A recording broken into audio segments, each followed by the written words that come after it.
The receptionist dismissed a black woman in a wheelchair. Then the manager revealed she owned 51% of the company. The glass doors had barely closed behind her when the dismissal began.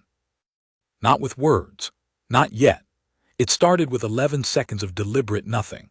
A young woman behind a wide marble desk staring at her screen as though the soft whir of wheelchair wheels across polished tile was a sound the room was not required to acknowledge. Adrienne Cole noticed. She always noticed. She had spent 47 years learning how to read rooms before rooms had finished deciding what they thought of her, and this one had already made up its mind somewhere between the door and the desk. She stopped in front of the reception counter and waited. Her thermos sat balanced on her lap, steel dark blue, dented on one side from a fall she did not like to think about. Her cardigan was gray. Her earrings were small gold circles, the kind that meant nothing to anyone who had not been given them by someone they loved. She looked, she knew, like someone who had arrived at the wrong address. That was fine. She had looked like that before. The young woman behind the desk, her name badge read Kara, looked up at exactly 11 seconds. Adrienne had counted. Something moved across Kara's face. A small recalibration, the kind that happens below the level of intention, the kind that people perform and then immediately forget they performed. Her expression settled back into professional pleasantness, but the settling took just a beat too long. Just long enough to confirm what Adrienne already knew. "Can I help you?" Kara said. The question was shaped correctly. The tone was the problem, the particular flatness of someone asking a question they do not expect to yield an interesting answer. "The boardroom," Adrienne said. "I need to be directed to it. The quarterly review begins at 9:30. Kara blinked. "Do you have an appointment?" "I don't need one." The answer was simple. It was true. It produced in Kara's face the specific expression of a person who has encountered a sentence that does not fit any category she has prepared for. She recovered quickly. "I'm sorry," she said, not sounding particularly sorry, "but this is a private building. The lobby isn't a public waiting area. If you don't have an appointment on file, I can't. My name is Adrienne Cole." "Right." Kara's fingers moved to the keyboard. She typed something, looked at whatever came up, looked back at Adrienne with an expression of performed confusion that was, at its edges, something harder. "I'm not seeing anything under that name. Could you be at the wrong address? There's a community center 2 blocks east that sometimes." "I am not lost," Adrienne said. Her voice did not rise. It did not need to. It simply stopped Kara mid-sentence with the quiet efficiency of a hand pressed flat against a door. The lobby of Hargrove and Slate Financial Consulting was handsome in the way that things become handsome when someone who knows what they are doing chooses every detail. The leather chairs by the window were a specific shade of cognac that Adrienne had argued for in a meeting 4 years ago when the original designer had proposed something too cold, too corporate, too focused on impressing people instead of calming them.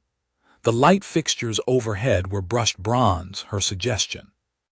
The wall behind the reception desk held the company logo in raised steel lettering against a warm gray panel, and Adrienne remembered the afternoon she sat with the branding team and said, quietly, that the font needed to breathe more, that the kerning was too tight, that a company people were supposed to trust should not have a logo that looked impatient.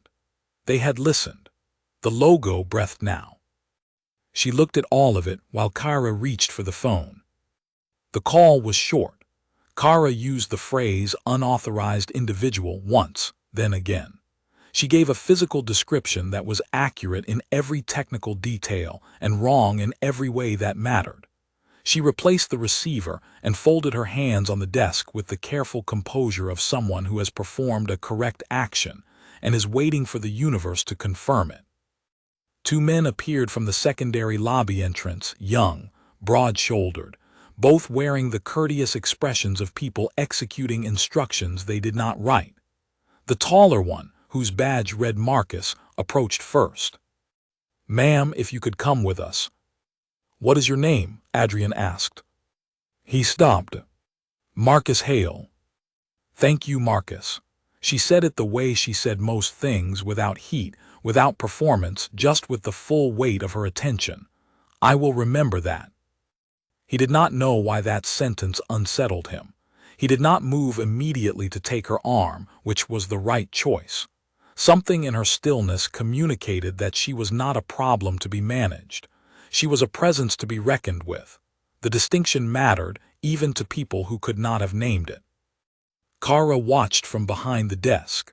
The woman in the wheelchair had not raised her voice, had not cried, had not performed any of the reactions that Kara had, somewhere in the back of her mind, been bracing for.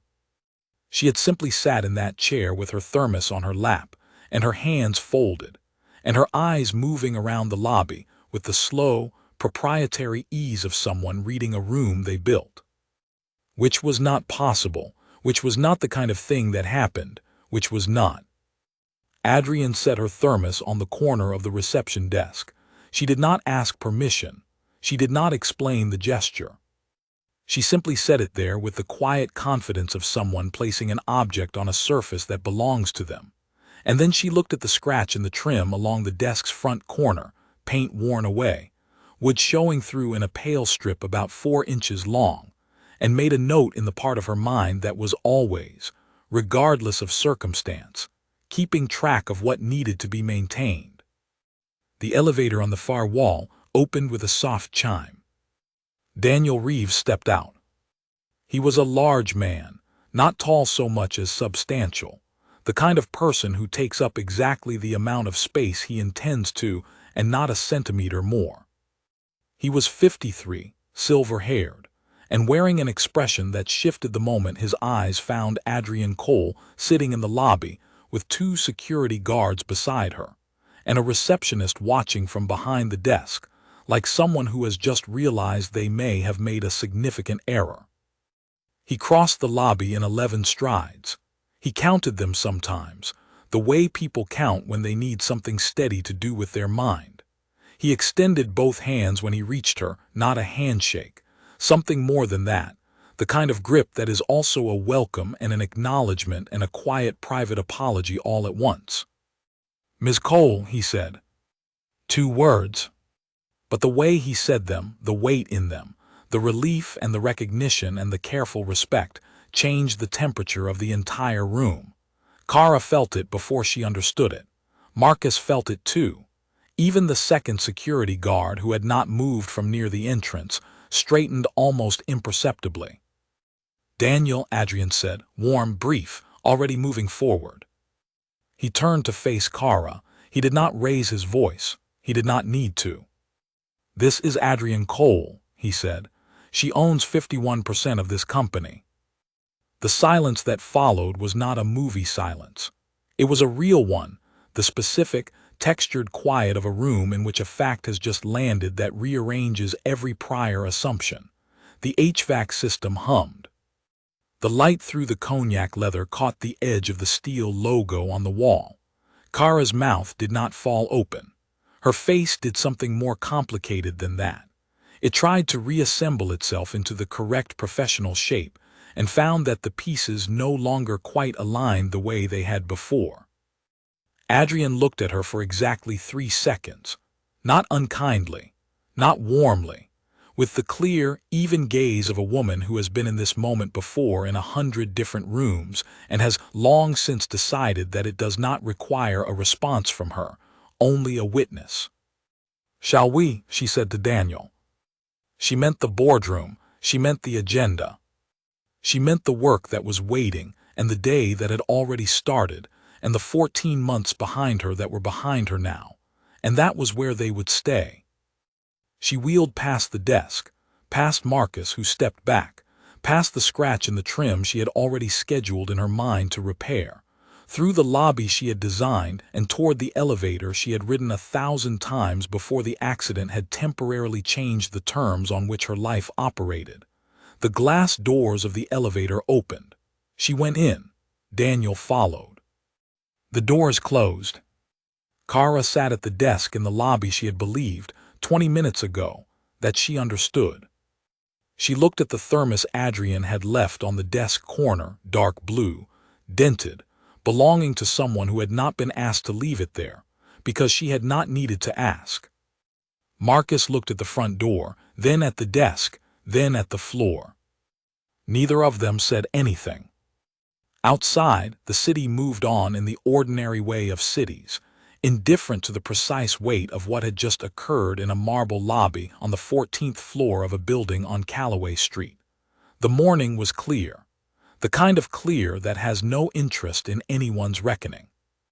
Inside, the elevator rose quietly toward the boardroom, carrying a woman who had built this place, left it for 14 months out of necessity rather than choice, and returned on a Tuesday in a gray cardigan with a dented thermos and no appetite whatsoever for the detour that had just occurred in her own lobby. She had an agenda to cover. She had been reading the brief for 2 days. She was ready. Kara Winslow had been at that reception desk for exactly 63 days. She knew this because she had been counting. Not obsessively, not the way someone counts days when they are miserable, but in the quiet background way of someone new to a job who is still measuring themselves against their own starting line.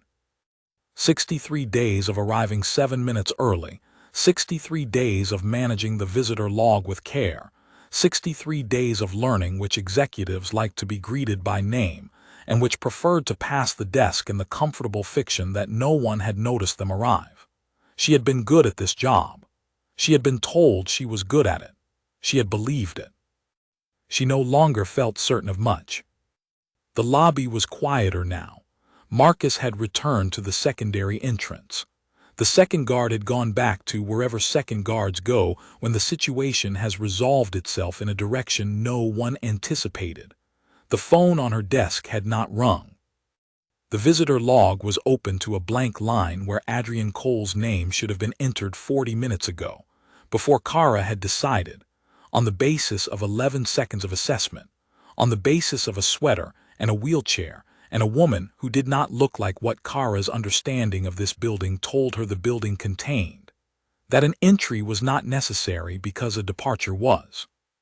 She picked up her pen, set it down, picked it up again. The scratch on the desk trim was 3 inches from her left hand. She had seen it before, of course.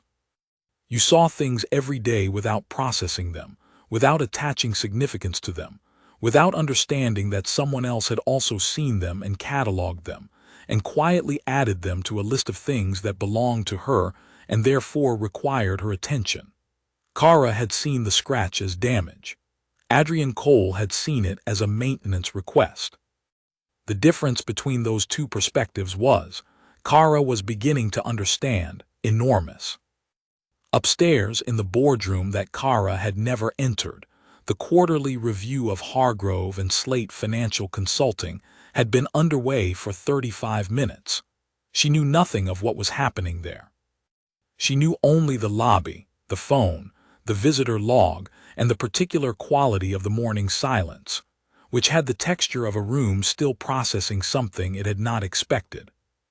She thought about the moment Daniel Reeves had stepped out of the elevator. She replayed it with the involuntary precision of a mind trying to understand where it went wrong. She had seen him before, many times. He was the kind of manager who moved through a lobby with purpose, who noticed if the seating had been rearranged, who sometimes paused at her desk to ask whether the morning had been busy. She had always found him approachable, competent, fair in the uncomplicated way of people who carry authority without appearing to need it.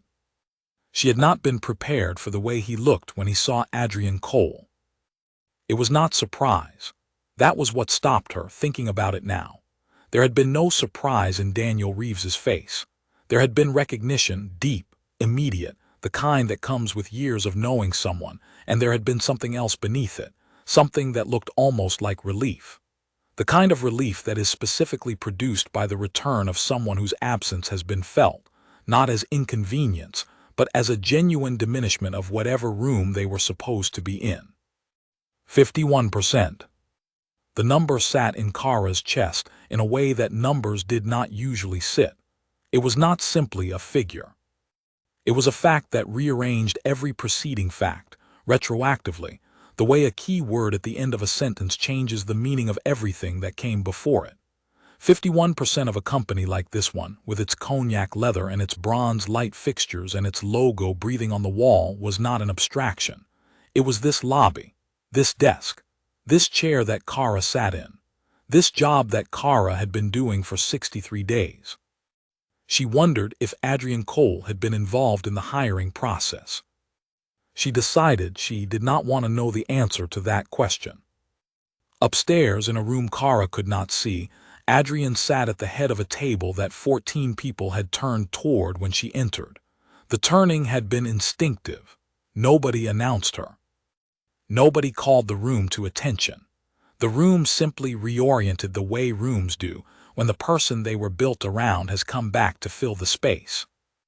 Adrian moved through the agenda the way she moved through most things, with the steady, unhurried efficiency of someone who has considered all of this already, on her own time in her own space, and arrived here prepared.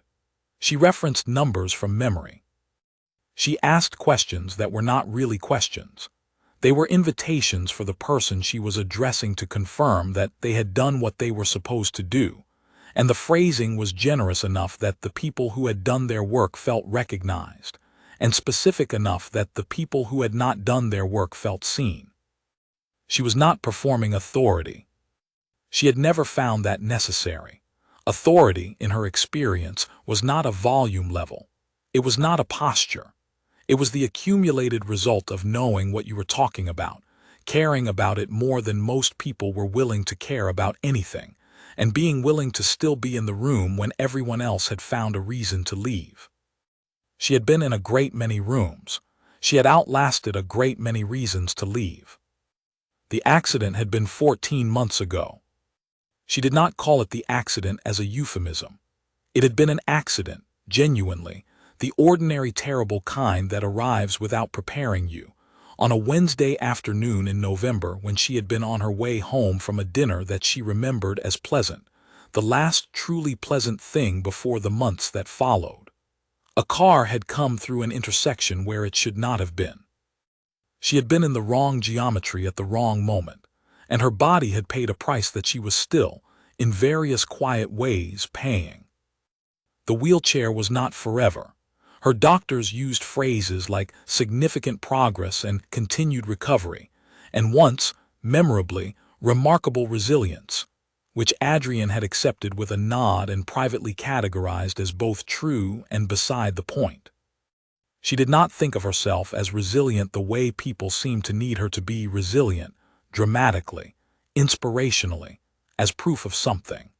She thought of herself as someone with work to do who had sustained an interruption of significant duration, and who had spent 14 months in recovery doing the work from wherever she happened to be, because the alternative, stopping, had never once occurred to her as a real option. She had missed the office, though. She would admit that privately, to herself, and perhaps to Daniel on a day when she was in a mood to admit things. She had missed the specific quality of a room full of people who knew what they were doing and were trying to do it better. She had missed meetings that started on time because she started them. She had missed the particular satisfaction of a number that finally made sense after a long time not making sense. She had not expected to miss the lobby. But she had missed it, the way you miss the entrance to a place you love, not because it is the place itself, but because it is the first proof that you have arrived. The lobby that morning had not been a warm welcome back. She was aware of that. She was aware of every granular detail of what had occurred between the glass doors and the elevator, and she was choosing, with intention and without particular effort, not to spend the rest of the day inside it. There were more productive places to direct her attention. The quarterly review was one. The maintenance request for the desk trim was another. She asked a question about the third quarter projections, and a man named Colin across the table shuffled his papers and cleared his throat and gave an answer that was almost entirely correct. And she told him so, and the compliment landed with the specificity of something that was genuinely meant, because it was. Downstairs, Kara picked up her pen and opened the maintenance request form on her computer. She found the category for reception desk repair. She typed a short description of the scratch. She added her name in the submitted by field. Her hands were not steady. She submitted it anyway, because it was the right thing to do, and because it had been asked of her by a woman who owned more of this building than Kara had previously understood the building contained. She did not know how to categorize the morning. She was not sure she would be able to, not today, maybe not for a while. What she knew was this. A woman had wheeled through those glass doors, and Kara had looked at her and made a decision in 11 seconds that was wrong in every way that mattered. She had made it efficiently, confidently, without hesitation, which was perhaps the most uncomfortable part. She was good at her job. She had believed that. She was still trying to understand what being good at her job actually required. The morning traffic on Calloway Street moved in the ordinary way of city traffic, dense and purposeful and indifferent to the quiet reckonings happening in a marble lobby 1 floor above the sidewalk. The bronze light fixtures glowed. The cognac leather chairs sat empty. The logo on the wall breathed in the way a carefully kerned logo breathes when the person who insisted on better kerning knows what she is talking about. The elevator hummed somewhere above. Kara answered the next call that came in. She pulled up the visitor log. She did her job with the careful attention of someone who has been reminded, without a single word being directed at that purpose, that doing a job correctly requires seeing the person in front of you before deciding what they are. She was 63 days in. She understood now, a great deal still to learn. The boardroom of Hargrove and Slate sat on the building's 6th floor, behind a pair of solid oak doors that Adrian had insisted on during the renovation, over the protests of a designer who called them too traditional for the company's image. She had told the designer that what looked traditional was often simply what looked considered, and that people who entrusted their financial futures to a company were not, in her experience, made more comfortable by surfaces that announced themselves as modern. The designer had pushed back. She had listened, given the argument its due weight, and then held her position because the argument, while creative, was not persuasive. The doors were still there. She had noted them when Daniel held one open for her this morning, and she had not said anything about them because there was nothing to say. They were doors. They were the right doors. The conversation had happened years ago and had concluded correctly. Inside, the table was long and dark and ringed with 14 chairs, 12 of them occupied when Adrian entered. The 2 who were not yet there arrived in the 90 seconds that followed, slightly flushed with the particular energy of people who had heard the elevator and walked faster than they intended to. Nobody commented on this. Adrian did not comment on it. She simply noted it and moved forward. She had been the one who established the 9:30 start time. Quarterly reviews that began at 9 allowed the first hour to be used for preparation, for coffee, for the mental transition from commute to concentration. She believed in giving people enough time to arrive as their best selves. She also believed that 9:30 meant 9:30, and anyone who needed the additional 30 seconds to get through the door was welcome to them, provided they did not make a habit. She set her portfolio on the table. Daniel took the chair to her left. The room settled. "Colin," she said, looking at the man in the 3rd seat on the right side of the table, "walk me through the 3rd quarter numbers before we get to the slides." Colin Marsh had been with the company for 7 years. He was meticulous, careful, the kind of analyst who checked his own work twice and then found a reason to check it a 3rd time. He was also, Adrian had always thought, slightly more nervous around her than he needed to be, not from guilt, because Colin was not the type to do anything requiring guilt, but from a deep personal investment in being correct in front of someone whose opinion of correct was highly calibrated. He walked her through the numbers. He was, as expected, right about most of them. The places where his figures diverged slightly from Adrian's own review of the documents were not errors. They were interpretive differences, the kind that come from applying slightly different weights to the same variables. She noted two of them aloud. He nodded, made a mark on his paper, and she could see from his face that he was not deflated but engaged, the way competent people are when someone offers them a more precise version of something they were already close to. The meeting moved through its agenda in the way well-run meetings do, with momentum, with occasional diversion into topics that mattered even if they were not on the printed agenda, and with a quality of attention in the room that felt less like obligation and more like something closer to investment. These were people who cared about the work. She had chosen most of them. The ones she had not chosen had distinguished themselves quickly enough that not having chosen them had ceased to feel relevant. A woman named Helen, who ran client strategy, gave a presentation about a new service model that the company was considering for mid-size accounts. The presentation was strong, clear, evidence-based, with a few slides that were still rough around the edges but showed thinking that was ahead of where the slides were. Adrian told her so. Helen wrote something on the corner of her notepad that Adrian suspected was not directly related to the feedback, but was instead a small private record of the moment. She understood that impulse. She had felt it herself early in her career, when someone whose judgment she trusted told her she had done something well.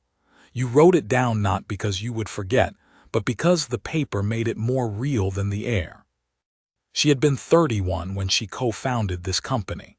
Leonard Hargrove had been the other name on the door, older, more established, with the connections that, in those early years, had made the difference between a good idea and a viable business. They had worked well together.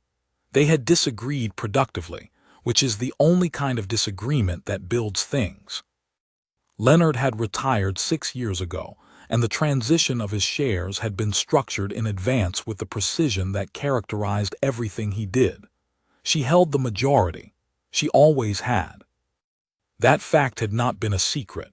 It had simply not been, until this morning, something that required announcing in a lobby.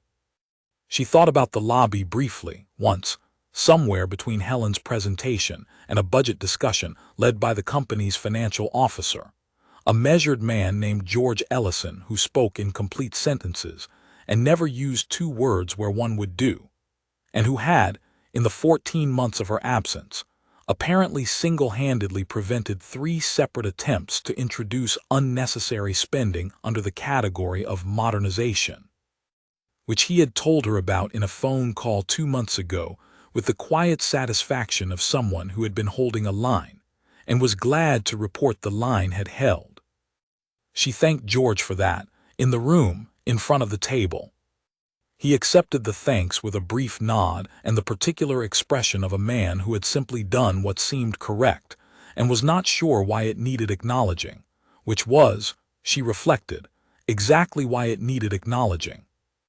The thought of the lobby was brief, a second, maybe 2. She did not linger in it. The meeting was here. The work was here. The table and the people around it and the agenda moving forward, that was where her attention lived. But the thought was there, the young woman behind the desk, the 11 seconds, the reach for the phone. Adrian had been dismissed before. She would be honest with herself about that. It was not a new experience, and it was not one that grew easier to encounter through repetition. What changed, over years and over rooms, was not the sting of it. The sting was reliable. What changed was the speed with which she could redirect herself, the practiced efficiency with which she set down the moment and picked up the next one. She had gotten very fast at it. She did not think this was entirely a good thing. Speed at moving past the bad thing sometimes looked, from the outside, like the bad thing not having landed. People saw her composure and called it strength, and she supposed it was, but strength was not the only thing it was. It was also the hard one, slightly sad competency of someone who has learned that waiting for an apology or a correction or a public acknowledgement is waiting for a thing that may not come, and that the work in front of you will not wait with you. She moved through the rest of the agenda with her full attention. At 11:14, someone said something that made the room laugh. not at anyone's expense, just the shared laughter of a group of people who know each other well enough to find the same thing funny at the same moment. And Adrian laughed too. And what she felt in that laugh was something she had not felt in 14 months of phone calls and video meetings and remote document reviews. She felt the specific warmth of being in a room with the people you built something with, of being present in a place that your presence had shaped, of returning to a thing you love after the kind of absence that makes you understand, very precisely, what the thing is worth. The laughter settled. She put down her pen. 2 seconds, 3.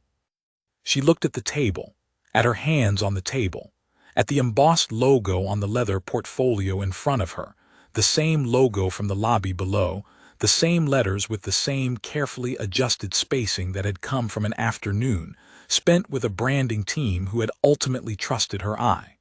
The company was in the logo. The lobby was in the logo. The cognac chairs and the bronze light and the oak doors and the 14 months and the boardroom full of people who had waited. All of it was in the logo, compressed into letters on a portfolio on a table in a room where she was supposed to be. She picked up her pen. "George," she said, "let's talk about the fourth quarter projections." George Ellison opened his folder. The room leaned forward. The meeting continued, doing what meetings do when they are run by someone who has not forgotten what they are for. Outside the tall windows, the city moved in the ordinary way of cities on clear mornings in November. The light was strong and clean, and did not concern itself with what it fell on. Below, in the lobby of the building on Calloway Street, a marble floor reflected it, and a reception desk held a dark blue thermos, and a maintenance request sat in a queue, recently submitted, waiting to be processed. The scratch in the trim would be repaired by Thursday. Adrian had not made a note. She did not need one. She remembered everything that belonged to her. George Ellison had been chief financial officer of Hargrove and Slate for 11 years, and in those 11 years he had sat through more than 40 quarterly reviews, and he would say, if anyone had thought to ask him afterward, that this one was different in a way he found difficult to describe precisely, but had no trouble recognizing. It was not the content. The numbers were solid, largely as expected, with a few bright spots in the mid-market consulting division and one area of underperformance in estate planning that had been visible for 2 quarters and would need to be addressed with more decisiveness than it had been addressed with so far. It was not the agenda. The agenda was the same structured document it always was, prepared with the same thoroughness, moving through the same categories of business review that gave the company its quarterly rhythm. What was different was the room. He had attended reviews in her absence. They had been competent. He was a fair man, and he would say they were competent, chaired well, moving through the necessary items, producing the necessary decisions. But they had, all of them, carried a specific quality that he had not been able to name at the time and could only name now by contrast. They had been meetings that were about keeping things going. This one was a meeting that was about where things were going next. The distinction was the difference between maintenance and momentum, and the source of the shift was sitting 3 seats to his left, reviewing a set of figures she had memorized so thoroughly she only glanced at the printed page to confirm what she already knew. He thought about that sometimes, her memory. It was not a trick or a performance. It was the natural result of someone who had prepared more thoroughly than most people thought necessary, because her standard of necessary was not most people's standard. He had seen junior staff try to come to meetings she ran with partial preparation, and hoped that their ability to speak confidently would cover the gap. It never did. She was not unkind about it. She simply asked the question they had not prepared for, and the gap became visible, and everyone in the room learned from that visibility, including the person who had underestimated the preparation required. He had always respected that. He respected it more now, having spent 14 months watching what happened to a room when that standard was not present to set itself. At 12:40, the formal agenda was complete. Adrian closed her portfolio and there was a brief transitional moment. People reaching for phones, for water glasses, for the particular relief of a posture unclenched after 3 hours of attention. And then she said, without announcement, that there was one item she wanted to raise that was not on the printed agenda. The room regathered. Phones went back down. "I have been away for 14 months, she said. "I know that, you know that. I'm not interested in dwelling on it, but I want to say one thing clearly because I think it needs to be said clearly." She looked around the table, making contact with each face in the particular way she had, not sweeping but settling, a moment with each person. "This company did not pause while I was gone. It moved. It made decisions. It managed situations I would have preferred to manage myself, and it managed them well mostly and occasionally not well, but the movement never stopped. That matters. I want to name it and I want it to be on record that I am grateful for it." Nobody spoke for a moment. It was not an uncomfortable silence. It was the silence of a room receiving something it had not expected and taking a beat to process it correctly. Daniel, to her left, nodded once. George made a mark in his folder that had nothing to do with numbers. A woman named Patricia, who managed operations, said quietly, "We're glad you're back." Adrian looked at her. "I know," she said. And that was the end of that because she meant it, and they knew she meant it, and dragging it further would have made it smaller. She asked 3 more questions about the estate planning underperformance, received 3 answers of varying quality, identified the 2 people who had a clear-eyed view of the problem and the 1 person who was describing the problem rather than engaging with it, and suggested a working session for the following week that would include the first 2 people and exclude the third, though she framed the exclusion as a matter of scheduling rather than assessment, because she was precise, but she was not without tact. By 1 o'clock, the review was done. People filed out with the mild euphoria of a productive morning completed, the quiet satisfaction of having been in a room that was running at full capacity after a long stretch of running at something less. There were brief conversations at the door, a few people stopping to say something directly to Adrian, some of it business, some of it personal, all of it brief because she was brief, and the room had learned her rhythms long ago. Colin stayed until near the end, gathering his papers with the slow deliberation of someone who wanted to say something and was working up to it.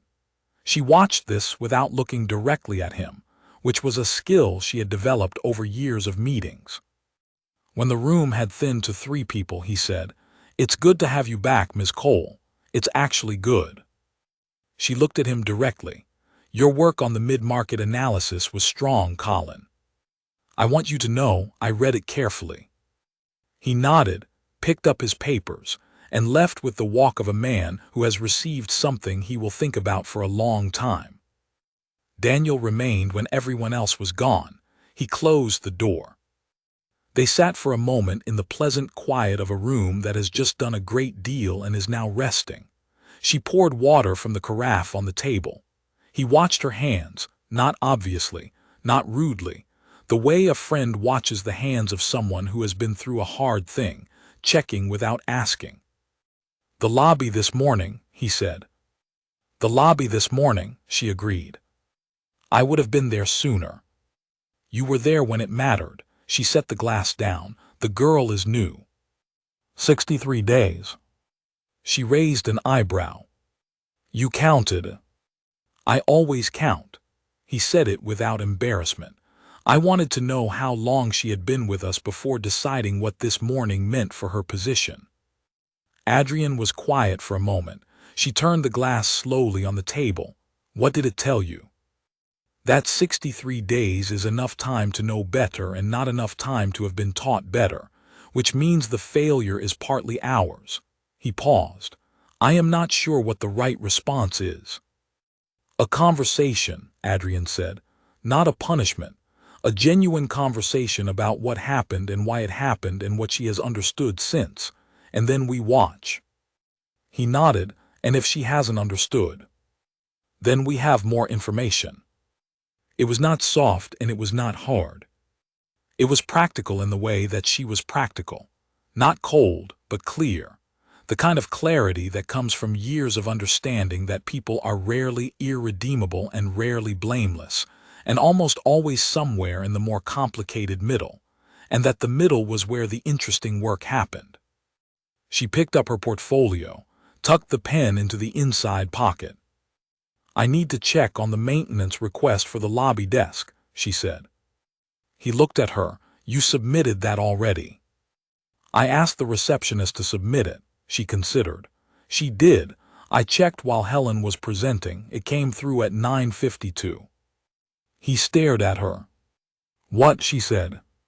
"You checked the maintenance queue during Helen's presentation." "I was listening." "I can do more than one thing." She moved toward the door. "The trim on the corner is scratched down to the wood. It should have been caught and reported weeks ago. I want it repaired by Thursday." Daniel followed her, shaking his head with the expression of a man who has worked alongside someone remarkable for long enough that being surprised by them has become a kind of pleasure. The elevator was quiet on the way down. The building was quiet, the particular mid-afternoon quiet of a place where the morning's business has been completed and the afternoon's has not yet fully begun.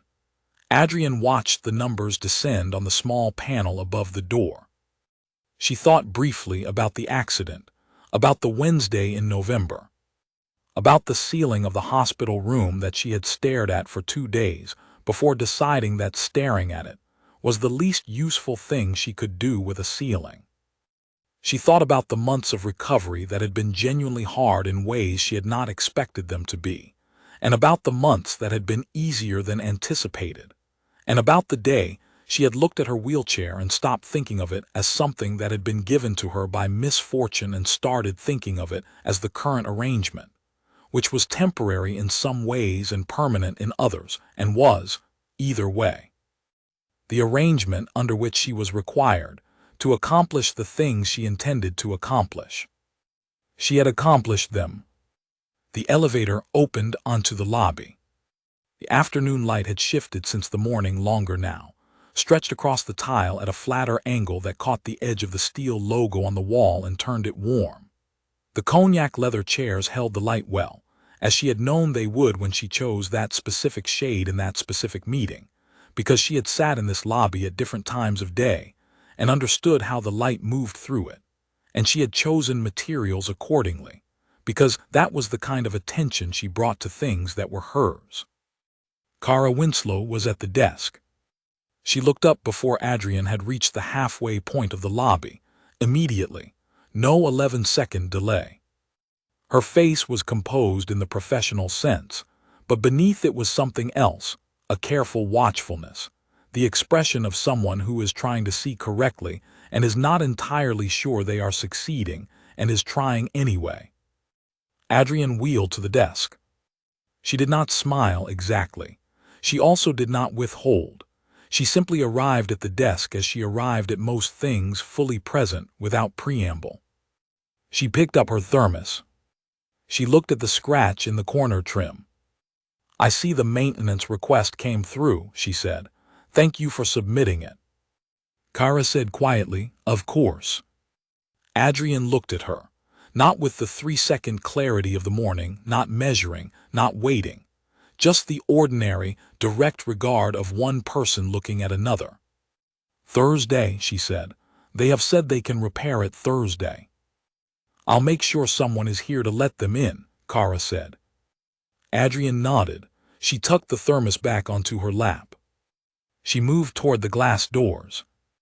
At the threshold she paused, not dramatically, not for effect, just the small, natural hesitation of someone whose thought has caught up with their movement. "Without turning," she said, "the light through those windows is best between 3 and 4 in the afternoon. If you move the left chair 6 inches forward, the afternoon visitors will find it more comfortable." Then she pushed through the glass doors and into the evening. The city was cool when she came out. November was doing what November does on its clear days, presenting a world that was bright and precise, and entirely indifferent to the thermal needs of the people moving through it. Adrienne pulled her cardigan closed with one hand, thermos balanced on her lap, and moved along the front path toward the street where her car was parked. A modified vehicle she had spent 2 weeks researching before purchasing, because she did not buy things without understanding them thoroughly, and because the alternative was dependence, and she did not do dependence. She was not in a hurry. She had nowhere to be until Thursday, when the mid-market consulting team was meeting to refine a proposal that needed her eyes on it before it went to a client. She had the brief. She had already read it once. She would read it again tonight, because once was rarely sufficient for the kind of reading she did, which was not reading for familiarity but reading for gaps.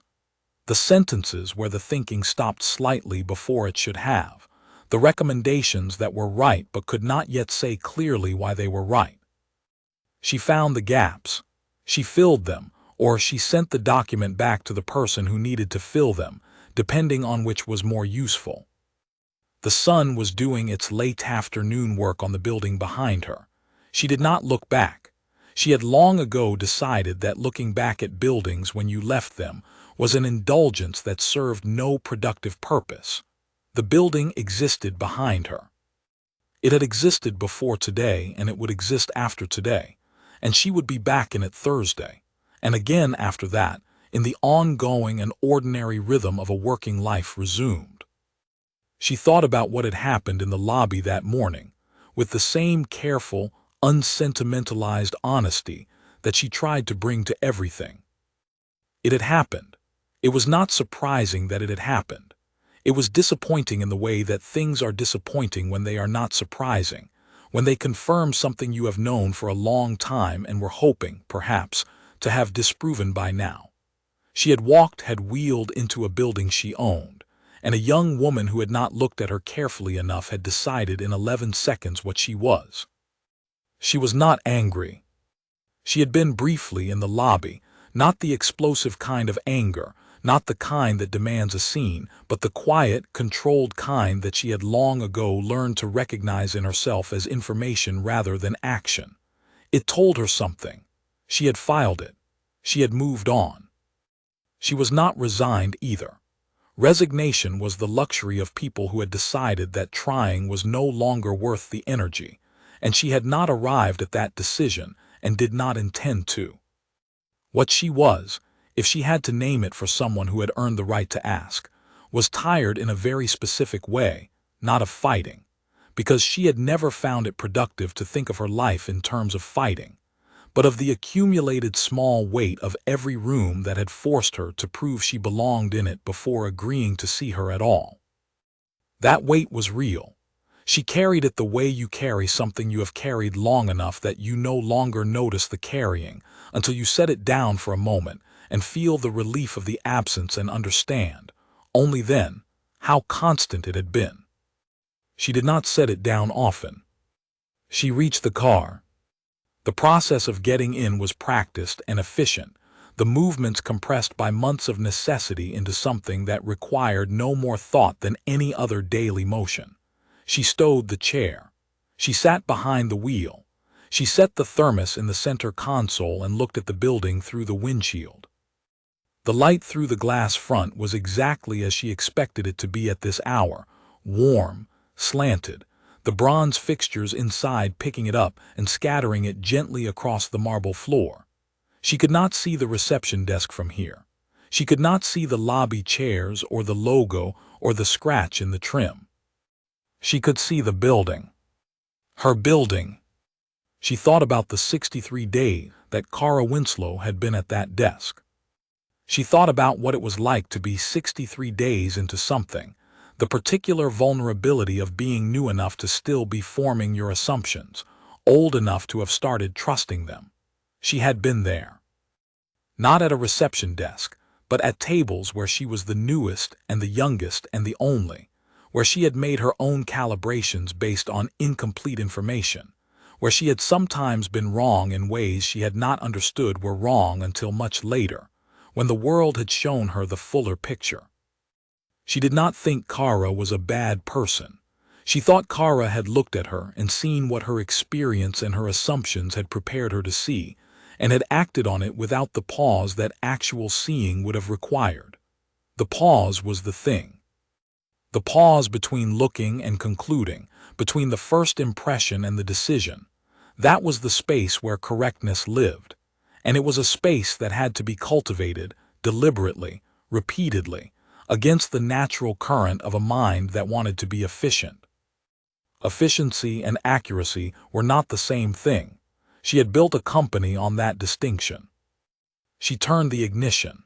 The car was quiet and smooth and did exactly what it was meant to do. She drove home through the city that moved the way cities always move at the end of a working day, with the particular collective exhale of thousands of people, releasing the shape of their professional selves back into the anonymity of traffic and late afternoon, and the journey toward wherever they went when they were no longer at work. She was part of it and apart from it simultaneously, as she had always been in most rooms, present, visible, and seen only partially by the people doing the looking. That was all right. It had always been all right. You did not need to be fully seen to do fully good work. You needed to be present and prepared and willing to stay in the room longer than felt comfortable. And she had been all of those things for longer than most people knew, in rooms that had not always deserved the quality of attention she brought to them. This room deserved it. This company deserved it. She had built it with that intention, and she had returned to it with that intention, and she would walk into the boardroom on Thursday morning with the same intention she had walked in with today. Not to prove anything, because proving things to rooms that had not yet earned the right to require proof was a game she no longer played, but to do the work, to do it well, to do it better than last quarter if last quarter could be improved on, which it usually could. She crossed the bridge near her neighborhood. The river was dark and still, and the last of the afternoon light sat on its surface in long, flat bars. She had a brief impulse to stop, to sit with the water for a few minutes before the day ended. She let the impulse pass. There was a brief she needed to finish reading. Thursday was coming. The board of directors would be there. The mid-market team would have its revised proposal. The estate planning underperformance would need to be addressed with a directness that the previous quarters had lacked. George would have numbers. Helen would have strategy. Colin would have prepared, again, with the particular thoroughness of someone who has learned that preparing thoroughly is a form of respect for the room. She would be there. She would be at the head of the table, in the chair that had been hers for years and had remained hers through 14 months of absence, and a Tuesday morning lobby that had not expected her, and a receptionist who had looked at her and seen the wrong thing, and a maintenance request that had been submitted at 9:52 and would result in a repaired desk trim by Thursday, because when she said something would be done, she meant it would be done, and she said it because she had already determined it was possible, and she had determined it was possible because that was how she thought about the things that were hers. All of it. The building, the logo, the chairs the right shade of cognac, the doors that looked traditional because they looked considered. All of it hers. She pulled into her driveway. The engine went quiet. She sat for a moment in the specific peace of a hard day done well, which is one of the very few kinds of peace that cannot be taken from you by anything that happens in the morning. Then she went inside to read the brief.